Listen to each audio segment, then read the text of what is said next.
This woman's name is Erica. She's 32 years old, and just 3 months ago, she watched her 10-year marriage crumble to dust in a single evening. Not because of infidelity, not because of money problems, but because of secrets she buried so deep, she convinced herself they would never surface. Secrets about the woman she used to be before her. Husband ever knew her name. And when those secrets finally came to light, everything she had built, her marriage, her home, her carefully constructed life, shattered like glass hitting concrete. I'm Emma, your storyteller here at Mrs. Emma, and today I'm sharing a confession that will make you question everything about honesty, redemption, and whether our past truly defines who we become.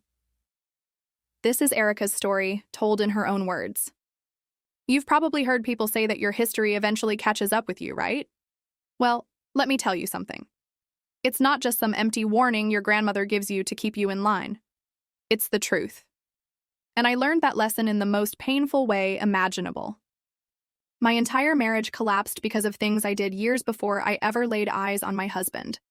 A decade of building a life together, gone, vanished. All because Benjamin discovered a side of me I had deliberately kept hidden. Let me take you back to where it all started.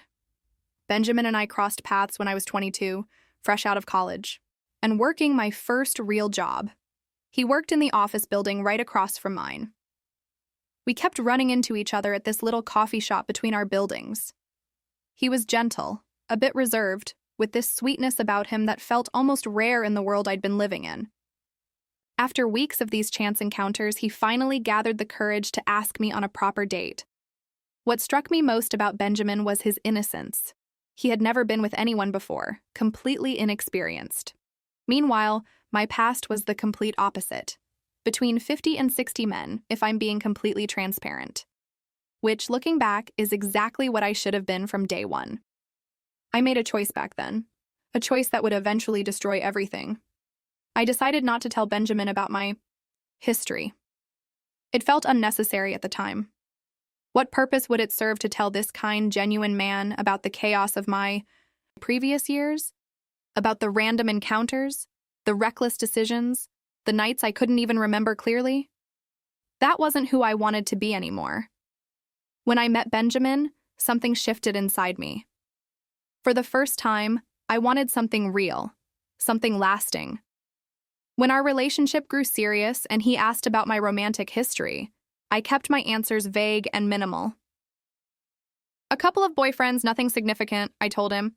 It wasn't technically false, was it? Those relationships hadn't been significant. I just conveniently left out everything else. All the casual encounters, the one-night situations, the choices I'm not proud of. Benjamin seemed content with my explanation. He was happy believing we were relatively similar in our experiences. I could see it in his face. This belief that what we shared was somehow unique and special, because neither of us had been you with many people. Why destroy that beautiful illusion? We married after dating for 2 years. We purchased our first home together, adopted a rescue dog, and settled into what felt like the perfect life. I transformed completely. I became dependable, devoted, exactly the kind of wife his family hoped he would find. I even integrated myself into our neighborhood social circle, befriending the other wives. Honestly, some of those women bored me to tears with their endless discussions about recipes and family vehicles, but I played my role perfectly.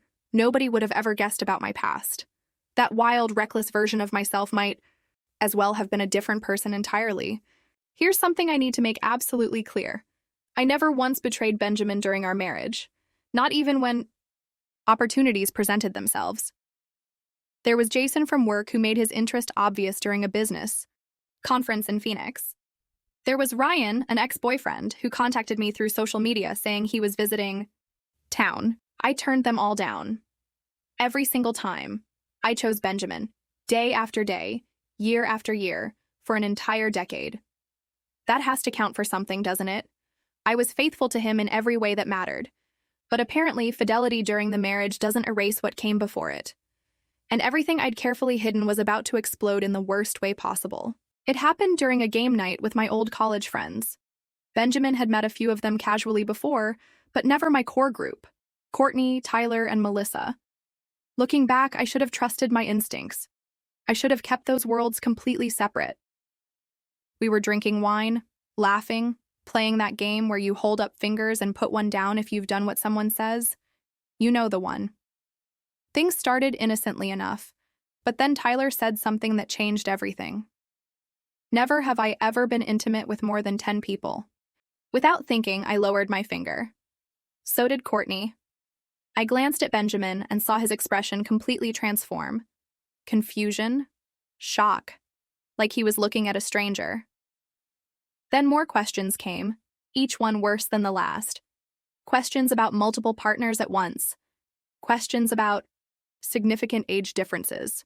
And with each question, I answered truthfully, watching my husband's face change with every revelation. Courtney, who has never in her life known when to stop talking, noticed Benjamin's reaction. She pulled him aside to the kitchen to explain things further, to fill in all the details I had carefully omitted for 10 years. I sat there frozen, watching through the doorway as Courtney spoke and Benjamin's shoulders slumped lower and lower. I knew exactly what she was telling him. Every embarrassing detail, every poor decision, every moment I wished I could erase. When they returned, Benjamin wouldn't even make eye contact with me. We left immediately. The car ride home was suffocating in its silence. I could hear my own heartbeat. That's how quiet it was. Part of me wanted to scream that this wasn't fair. Why should my past, the things that happened before he existed in my life, matter now? But another part of me understood that I had made a terrible mistake by hiding it all for so long. Mostly, though I was terrified of losing everything we'd built, the only genuinely good thing I'd ever had in my life. When we arrived home, Benjamin only said one thing. "Were you planning to ever tell me the truth?" I broke down completely. I explained through tears that I had been afraid of losing him, that I was a completely different person now, that my past shouldn't define our present. He just stood there looking at me like he'd never seen me before. Then he grabbed a blanket from the closet and went to sleep on the couch. That was the moment I knew our marriage had fundamentally changed. The following weeks felt like living in a nightmare I couldn't wake up from.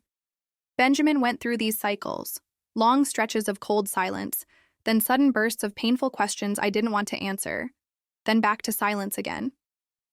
"Was I just some kind of project for you?" he asked one night. "The nice, safe guy you settled for after you'd had all your fun?"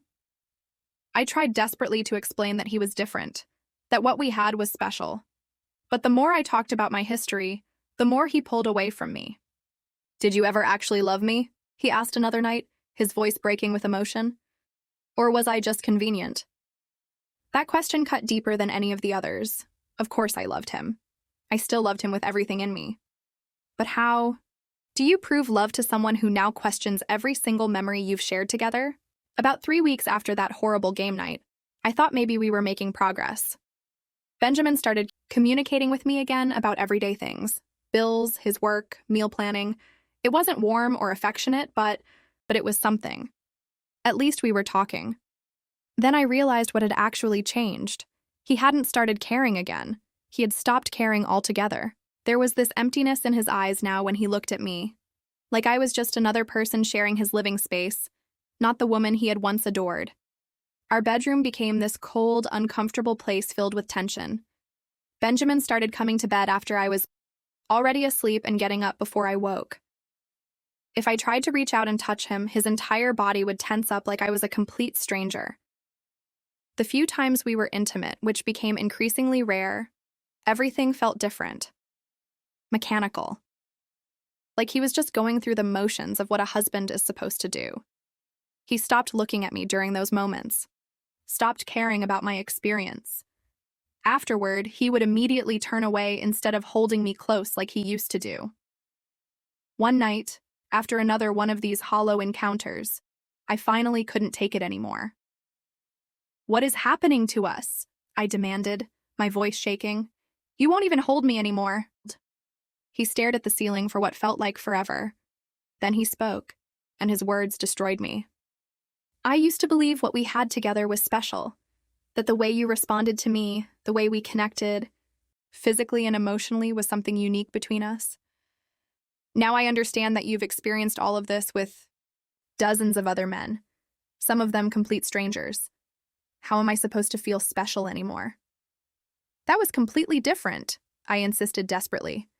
Back then it was just physical, meaningless. With you, it actually means something. Does it? He asked, his voice flat and emotionless. Or am I just the guy you decided to settle down with when you were ready to change your image? I started noticing other changes, too. Benjamin began staying late at work, spending entire weekends supposedly helping a friend with various projects. He put a password on his phone, something he'd never done before. The irony wasn't lost on me. Now he was the one keeping secrets. I launched what I privately called Operation Win Benjamin Back. Pathetic, I know, but I was desperate to save my marriage. I started with the obvious approach: seduction. I bought expensive new lingerie, prepared an elaborate dinner, set up candles everywhere, put on his favorite music. When he came home, I was waiting in practically nothing. For just a second, I saw desire flash in his eyes before he deliberately shut it down. "What's all this?" he asked, his voice carefully neutral. "I thought we could have a special night together," I said, trying to sound confident while dying inside. "Just the two of us." He looked around at all my efforts, then back at me.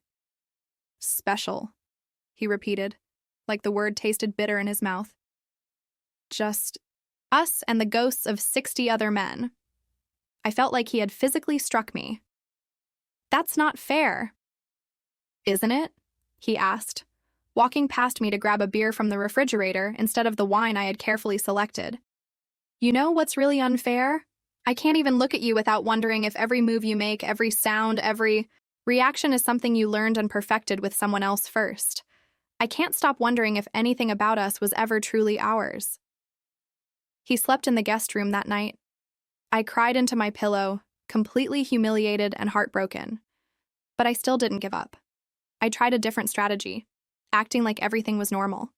I chatted cheerfully about work, made his favorite meals, asked about his day, all while completely ignoring the massive elephant in the room. That approach lasted about a week before Benjamin confronted me. "What are you doing, Erica?" he asked one evening. "Why are you pretending like nothing happened?" Nothing was working. Benjamin remained distant and cold. Our home felt like an Arctic wasteland, and I was running out of ideas. Finally, I decided on direct confrontation. "We need to talk about this," I said firmly one evening. "Really, truly talk, because I can't continue living like this." We sat at our kitchen table, that same table where we had shared thousands of meals, made plans for our future, played board games on rainy Sunday afternoons. Now it felt like a negotiation table between two strangers. "Maybe that's true," he conceded. "But how would I actually know? What else haven't you told me?" He laughed, but there was no humor in it. "Except it does affect us. Every single day. It affects how I see you, how I see our relationship, how I see myself. Do you have any idea what it's like to suddenly realize your entire marriage has been built on a foundation of lies and half-truths?" 2 weeks later, I started noticing worrying changes. Benjamin stayed out even later than before. His wedding ring would occasionally be missing from his finger, only to mysteriously reappear the next day. He started taking phone calls in other rooms, his voice dropping to a whisper. The bathroom cabinet suddenly contained a new cologne I definitely hadn't purchased. I checked his phone while he was in the shower. Yes, I know, incredibly hypocritical coming from the woman who had kept secrets for an entire decade. But I was desperate and terrified. There were text messages from someone named Holly, many of them. "Really enjoyed our coffee today. Thanks for listening to me. You deserve so much better." Nothing explicitly romantic, but intimate in a way that made my stomach knot with anxiety. When Benjamin emerged from the shower, I was sitting on our bed with his phone in my hand. His face immediately going through my phone now? He asked, his voice like ice. He snatched the phone from my hand. A friend, someone I can actually talk to, honestly. Talk to about what? About how terrible your dishonest wife is? My voice cracked with a mixture of anger and fear. Benjamin ran his hand through his damp hair, looking exhausted. "Yes, Erica, about how my entire marriage turned out to be built on deception." About how I don't even know who I married anymore. His laugh was bitter.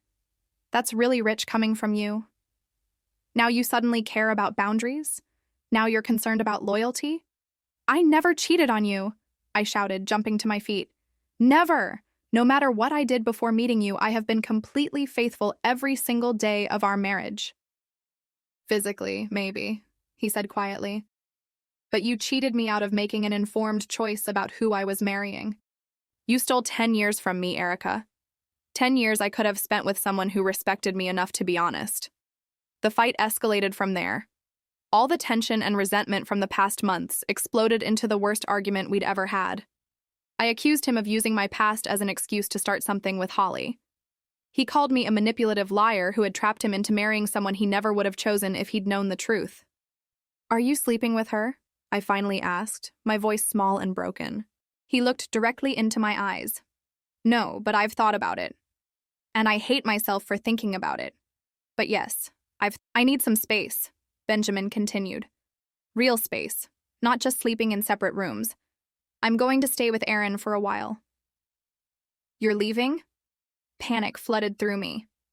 Everyone knows that once someone moves out, they rarely come back. As he packed a duffel bag with his clothes, reality finally crashed over me like a wave. Please, I begged, grabbing his arm.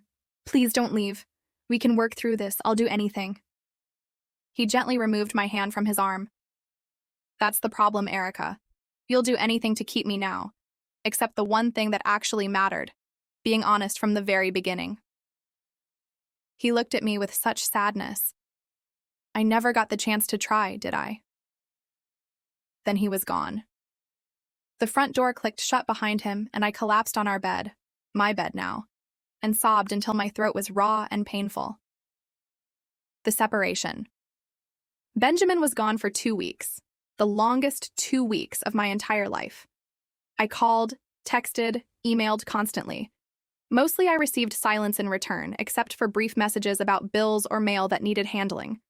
I tried everything I could think of. I sent long, emotional emails explaining my past, why I had hidden it, how much I regretted my choices. I had flowers delivered to Aaron's place where Benjamin was staying.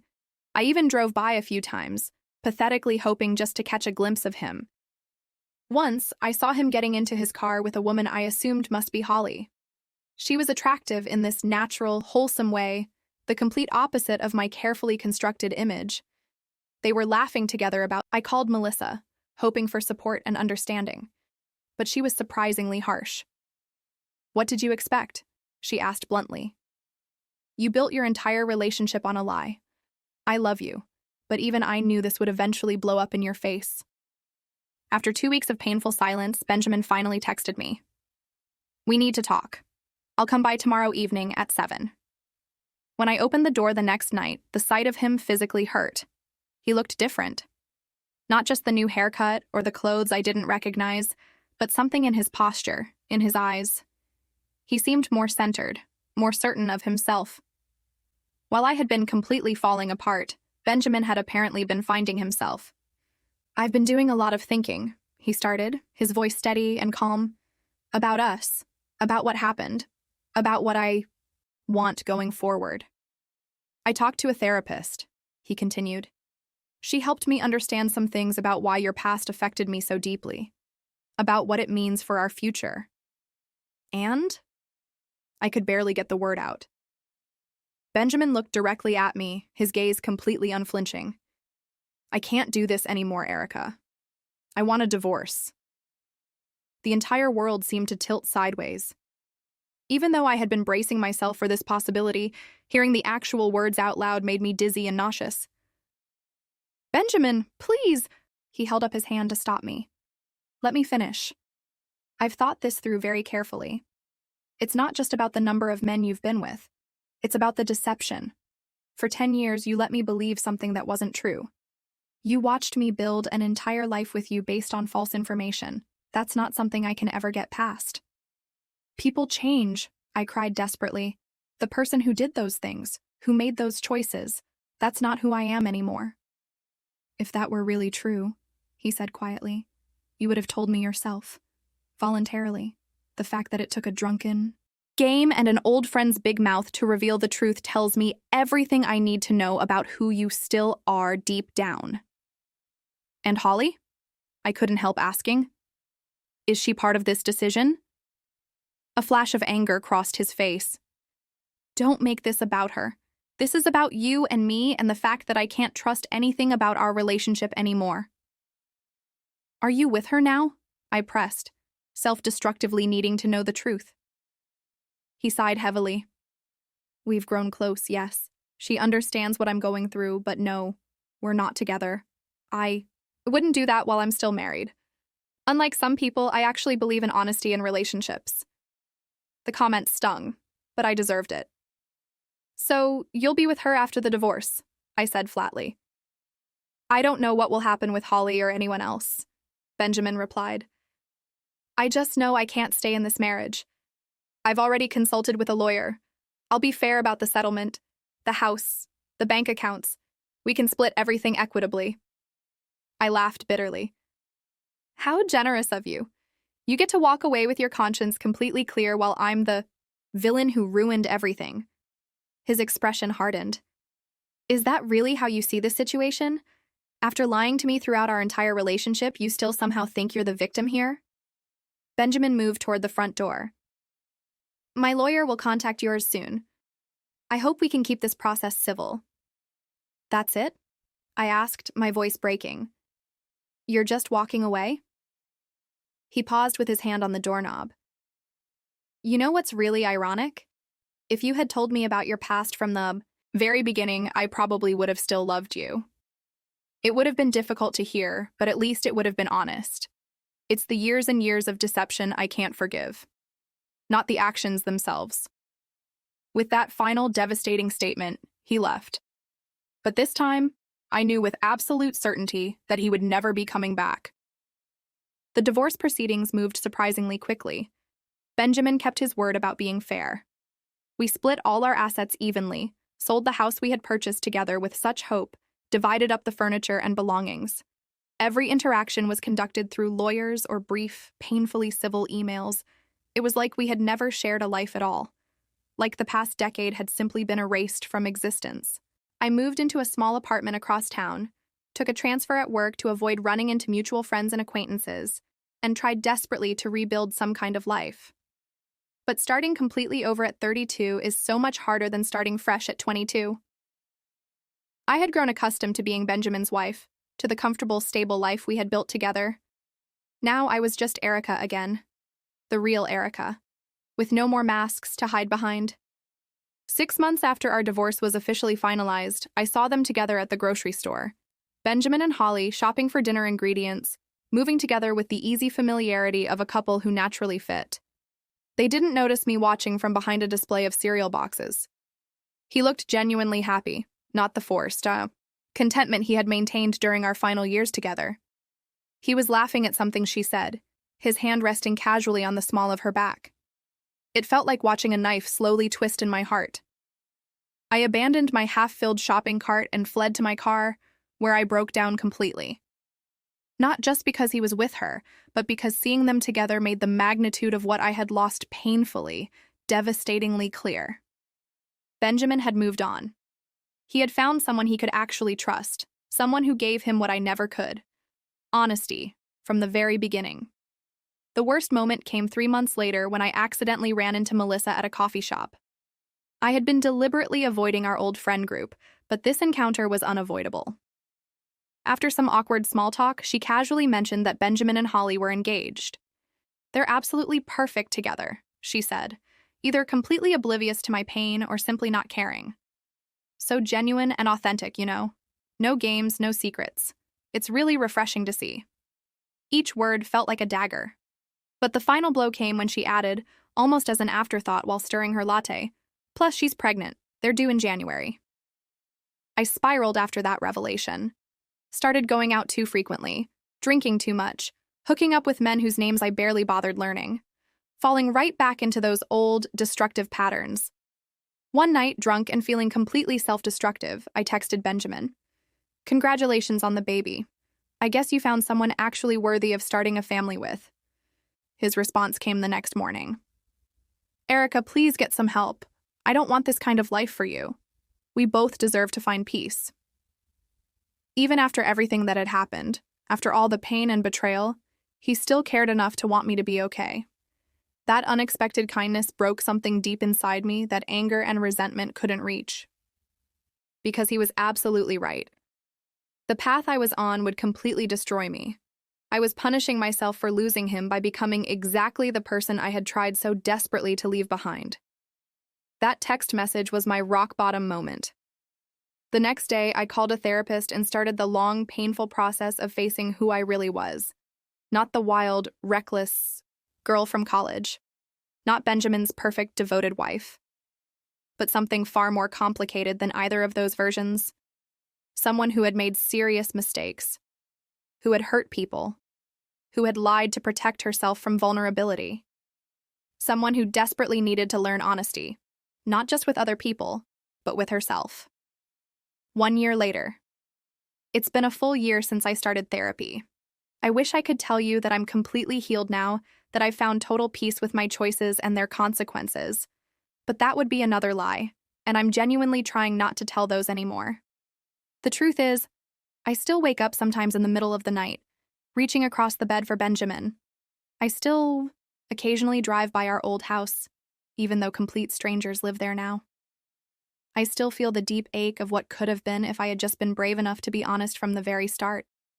Benjamin and Holly had their baby, a beautiful little boy. I saw the announcement online. They look radiantly, genuinely happy in all the photos. A perfect little family built on a foundation of trust and honesty. The life I could have. Had if I had been a different kind of person. A braver person. I'm dating again now, cautiously, taking things slowly, being completely upfront about my entire past from the very beginning. The good, the bad, and the ugly parts. It's absolutely terrifying, but also strangely freeing.